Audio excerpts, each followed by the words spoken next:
This is Mike Ozanian for Sports Money. When the Forbes.com video network returns, I'll be speaking with Kevin Payne, the CEO and president of DC United of Major League Soccer. Michael DC United.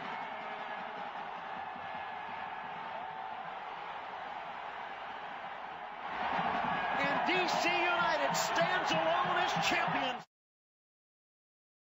DC United is getting close to finalizing an agreement with politicians for a new stadium. Here to tell us what this could mean for the MLS franchise is DC United's Kevin Payne. Kevin, thank you very much for coming on Sports Money today. I want to get in DC United, the most successful of the MLS sports franchise in terms of success on the field.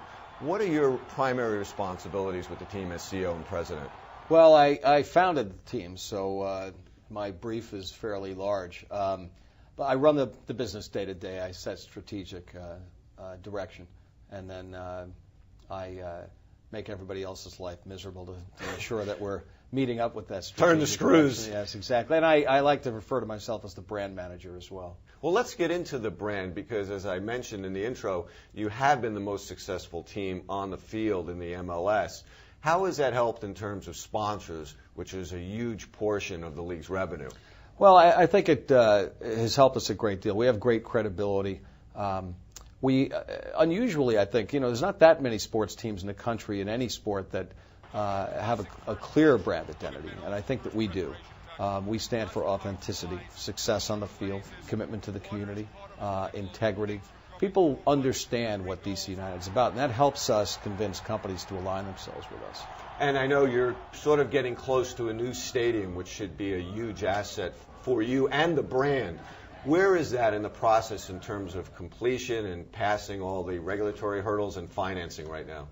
Well, the good news is that we're talking to two different jurisdictions who are interested in us, the District of Columbia, and we think that we're moving along pretty well there.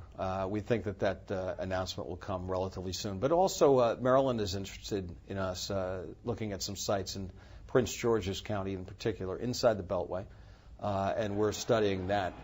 Hopefully in this spring, we will have a public announcement with a deal, one place or the other, but I'd say more likely now in D.C.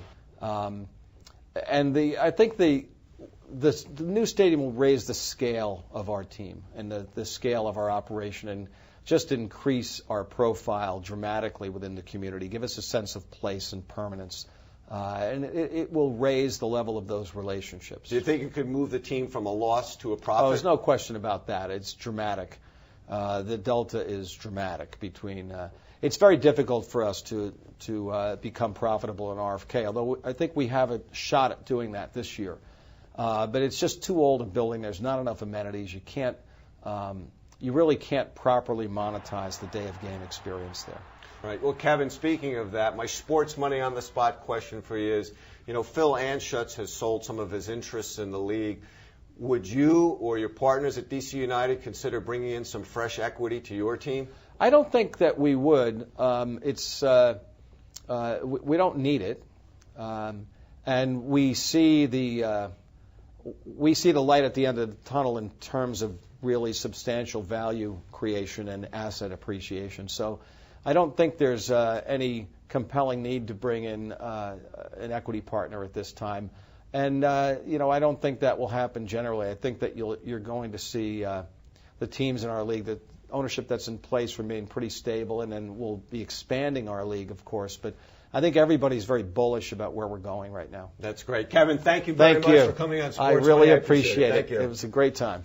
I'd like to thank DC United CEO Kevin Payne for being my guest on Sports Money. I'm Mike Ozanian. Thanks for watching, and remember, life is the 6 inches in front of your face.